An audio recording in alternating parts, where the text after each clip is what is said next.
할렐루야, 주님을 찬양합니다. 아버지의 그 모든 헌신하심, 그 사랑하심이 이 시간 가득하길 원합니다. 나의 빛이 되시며 나의 친구가 되시며 나의 진실하시고 위대하신 사랑이 되시는 주님, 자비로우신 주님, 우리가 이 시간 찬양하고 이 예배할 때 항상 우리 곁에 함께 하시며 인도하시고 은혜 베풀어 주시옵소서. 오늘 말씀을 전합니다. 주께서 이 시간 함께 거하며 우리들의 주위에서 우리들의 말씀을 듣는 과정 속에서 우리들의 말씀을 선포하며 나가는 과정 속에서 주님께서 개입하시어 우리들을 깨닫게 하시며 주님을 바라보게 하여 주시옵소서. 하나님을 향한 귀한 시간이 되게 도와줄 줄 믿사오며 예수 그리스도의 이름으로 기도드립니다. 아멘. 아멘. 감사합니다. 오늘 말씀은 시편 말씀입니다. 시편 148편 1절부터 4절입니다. 시편 148편 1절부터 14절입니다.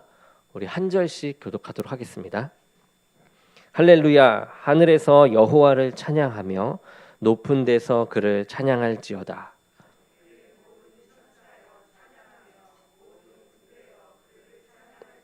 해와 달아 그를 찬양하며 밝은 별들아 다 그를 찬양할지어다.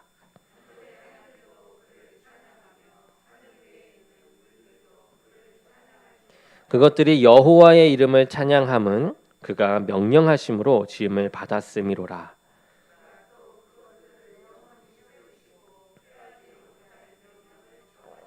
너희 용들과 바다와 땅에서 여호와를 찬양하라.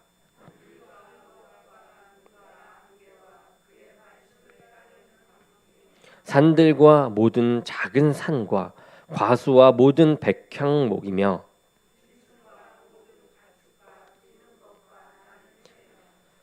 세상의 왕들과 모든 백성들과 고관들과 땅의 모든 재판관들이며 여호와의 이름을 찬양할지어다. 그의 이름이 홀로 높으시며 그의 영광이 땅과 하늘 위에 뛰어나심이로다.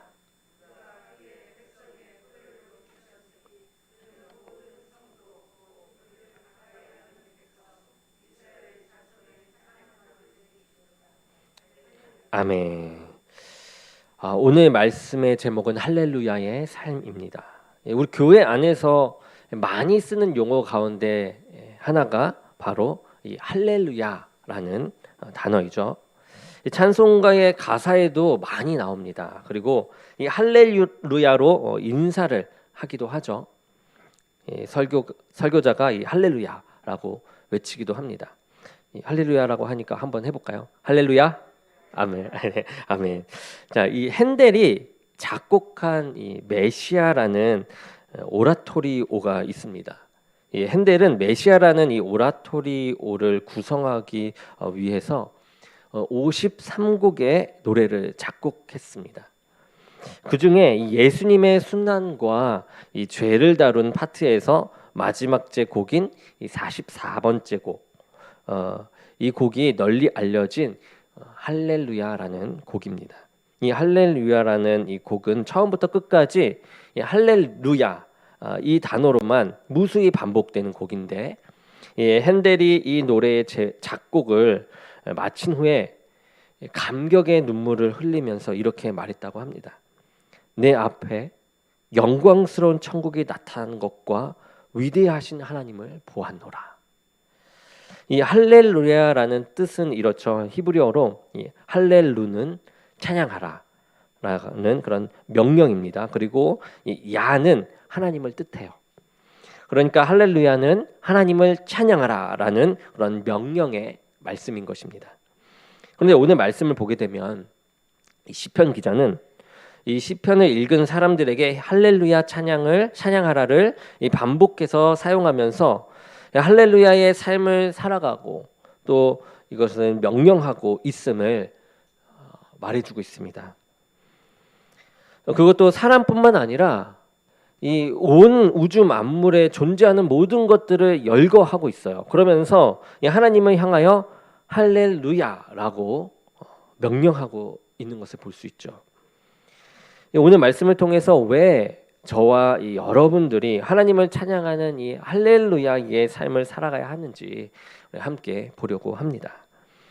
먼저 우리가 이 할렐루야로 하나님을 찬양할 때 그것은 곧 하나님이 우리 주 만물을 만드신 창조주이심을 고백하는 일이 되는 것이기 때문입니다.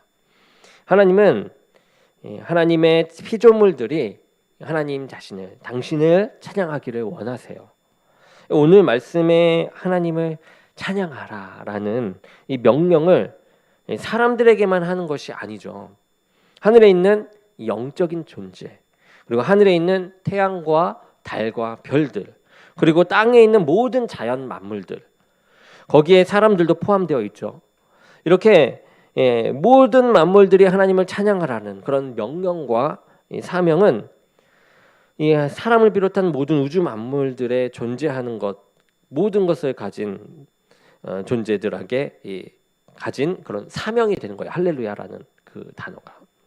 왜냐하면 이 세상에 존재하는 모든 것들을 하나님께서 창조하셨기 때문입니다. 그렇기 때문에 우리 모두가 할렐루야, 찬양하라는 그 명령에 복종해야 하는 것이며 이게 우리의 사명이 되는 것이죠.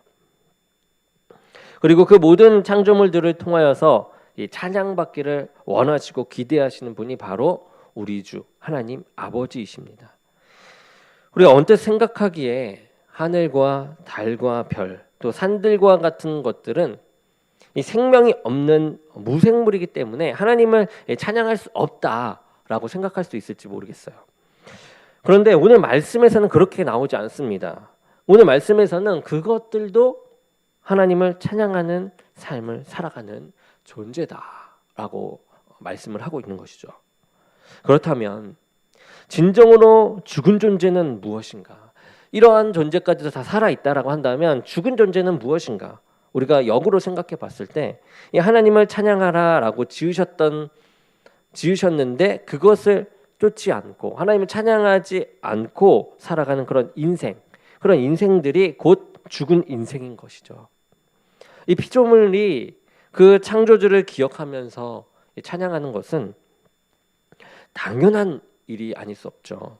그리고 이 우주를 만드신 하나님을 기억할 때 이 경의를 표하면서 찬양하게 되는 것입니다. 다윗은 시편 139편 14절에 하나님께 감사하면서 이렇게 찬양을 하고 있어요. 내가 주께 감사하옴은 나를 지으심이 신묘 막측하심이라. 주의 행사가 기이함을 내 영혼이 잘 아나이다. 다윗이 자기 자신을 살펴보니까 너무 기가 막힌 것이에요. 어떻게 자신을 이렇게 지으셨는지 감탄이 절로 나오는 것이죠. 그래서 자신의 모습을 보면서 이 하나님께 경의를 표하게 됩니다. 그러면서 감사와 찬양을 주님께 올리게 되는 그런 모습을 보이는 것이죠. 여러분, 과학자들 중에서도 기독교인들이 많이 계세요. 어떻게 보면 과학이 신앙과는 상반되는 것처럼 보이지만 그들에게는 그렇지가 않습니다. 오히려 과학은 하나님을 신봉합니다. 아주 우주를 연구하고 몸을 연구하고 이렇게 자연을 연구하다가 보니까 사람의 이성과 지혜로 설명할 수 없는 그런 기묘하고 신비한 일들을 보게 되면서 이 세상을 창조하신 하나님이 분명히 계시겠구나. 이거는 신이 존재하지 않고서는 우리가 해명할 수 없다라고 그렇게 깨닫게 되는 것이죠. 피조물로서 하나님의 창조를 기억하면서 그 만드신 것에 대해서 이렇게 감탄을 하고 경의를 표현하는 것, 그것은 하나님께서 만드신 피조물로서는 당연한 일이라는 것이죠. 이 세상의 만물들을 보면서 말씀 한마디로 이 천지 만물을 만드신 그런 우리 하나님을 생각할 때 하나님은 정말 대단하십니다. 위대하십니다. 정말 이렇게 우리가 생각하지도 못하는 이런 것들을 만드시다니 정말 아이디어가 너무나도 뛰어나십니다. 훌륭하십니다. 라고 하면서 우리가 찬양하지 않을 수가 없는 것이죠. 더군다나 더 감사해야 할 것은, 감사한 것은 하나님이 이 피조물들을 하나님의 말씀대로 창조하셨을 뿐만 아니라 지금도 우리를 다스리고 계심을 믿고 찬양할 수 있는 것입니다. 우리가 하나님을 찬양할 수 있는 게 계속 이어지고 있다라는 것이에요. 오늘 말씀을 보게 되면 하나님을 찬양해야 할 존재 중에서 8절에 하나님 말씀을 쫓는 광풍도 하나님을 찬양하라라고 말을 합니다. 이 광풍은 말 그대로 거친 바람이죠. 미치게 불어오는 바람입니다. 누구의 통제도 받지 않는 것과 같이 불어닥치는 갑작스럽고 거센 바람이 광풍이죠.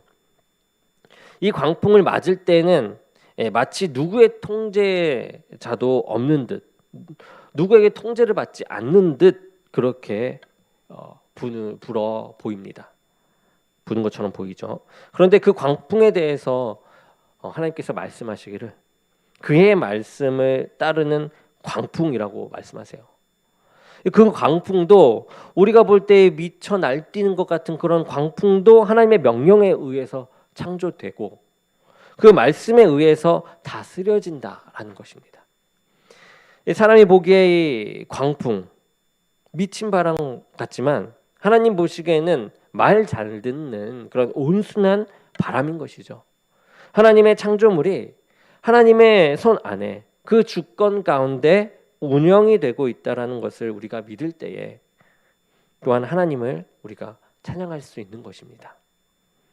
우리의 삶에 불어닥치는 이 광풍과 같은 그런 일들을 우리가 만날 때 여러분 하나님을 찬양하시기 바랍니다. 그때에도 우리가 할렐루야의 삶을 살아갈 수 있는 것은 그 모든 것들을 하나님의 손에서 통제하시고 계심을 우리가 믿고 하나님의 전능하심과 선하심을 찬양하기 때문에 우리가 하나님을 더욱더 할렐루야 하며 찬양할 수 있는 것이죠. 그리고 우리가 할렐루야로 하나님을 찬양할 때에는 우리가 하나님의 말씀대로 살아간다라는 그 믿음의 고백, 그 고백이 담겨져 있는 것입니다.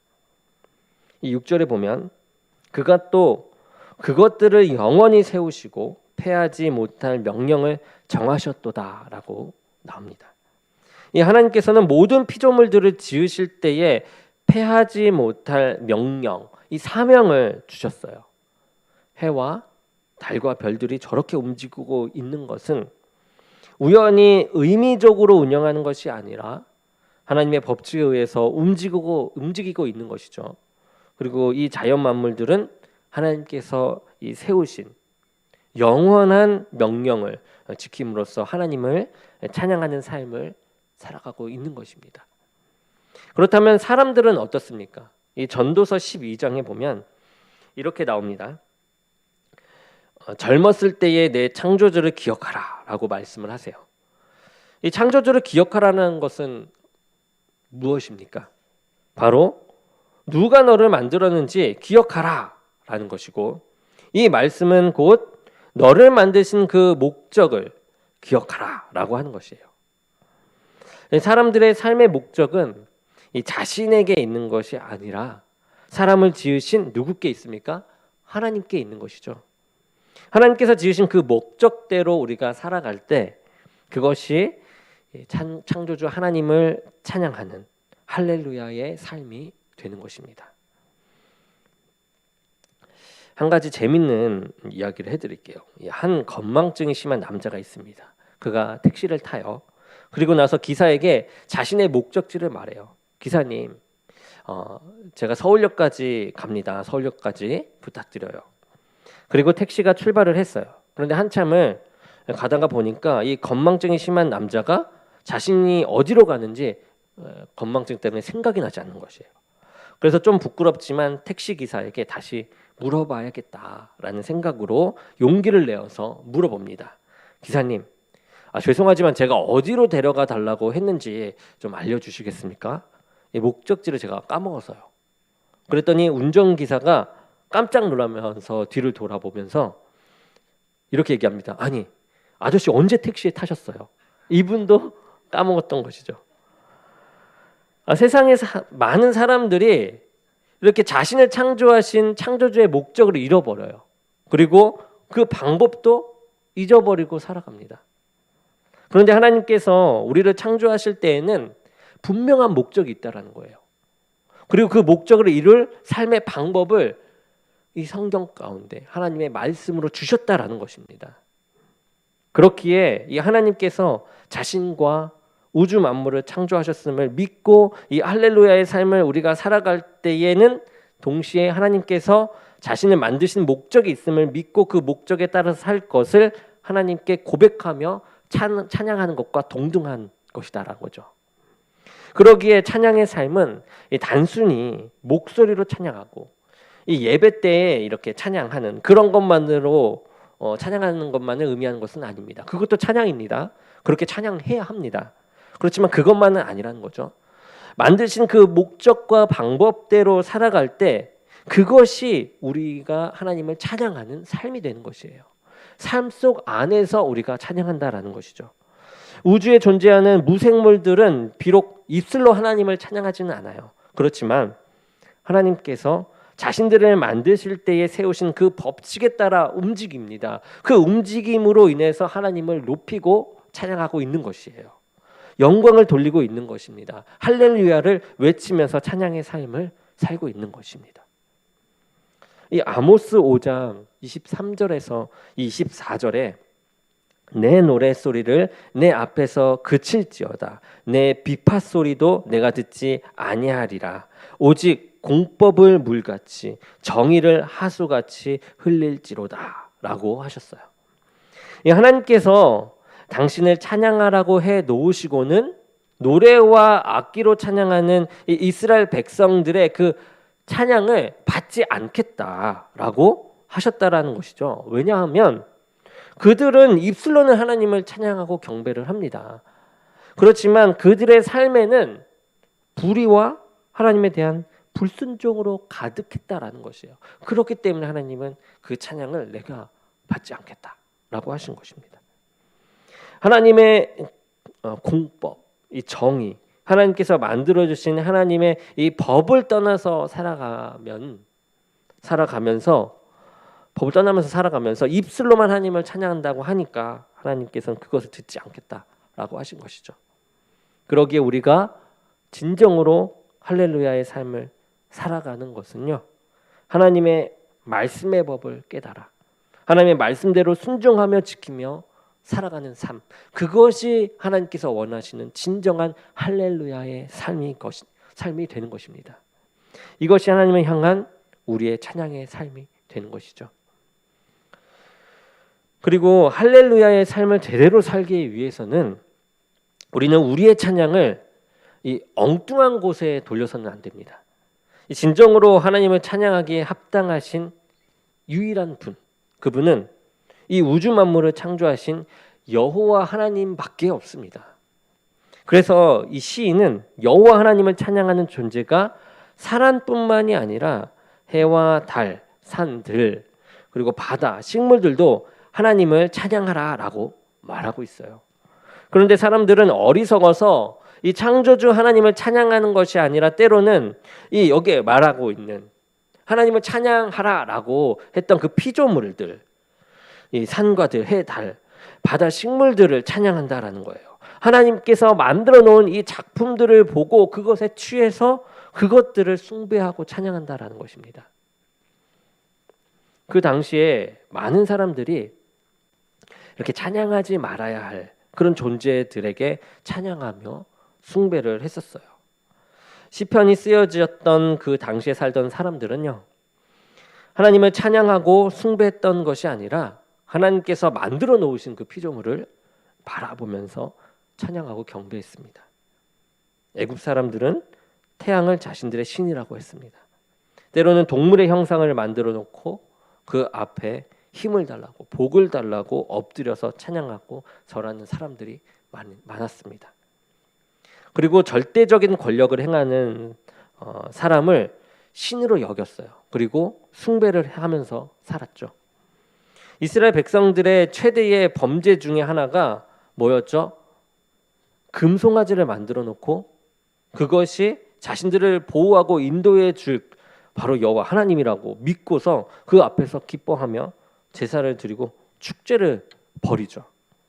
이 창조주 하나님께 돌려드려야 할 이 할렐루야를 엉뚱한 곳에다가 하고 있는 것입니다.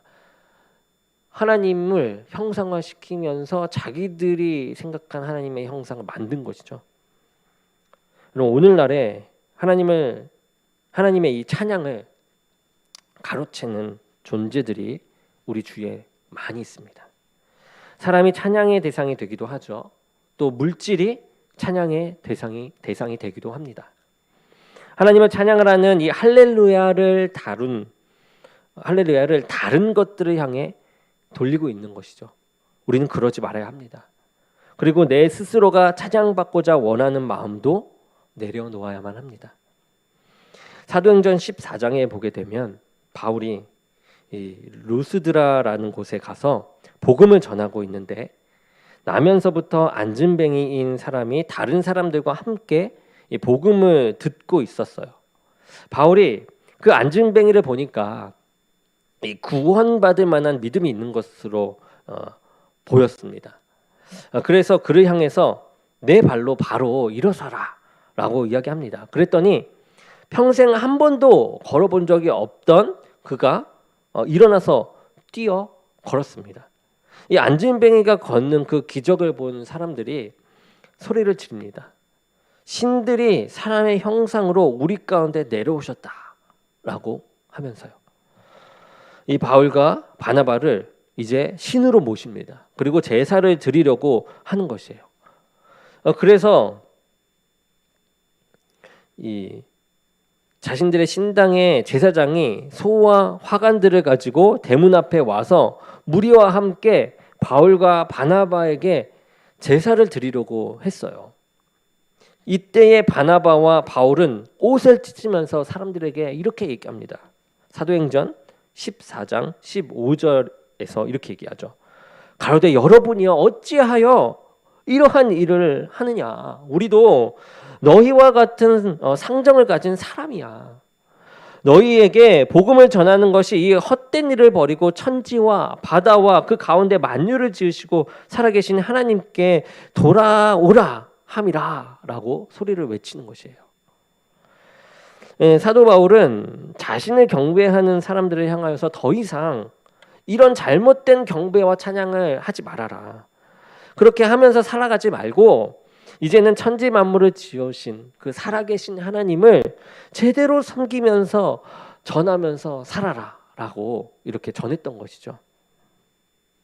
오늘날 하나님이 만드신 이 자연 만물이 찬양의 대상이 되고 사람이 찬양의 대상이 되고 사람의 편의를 위해 만들어 놓은 돈, 명예, 그런 인기, 권력이 찬양의 대상이 되고 있습니다.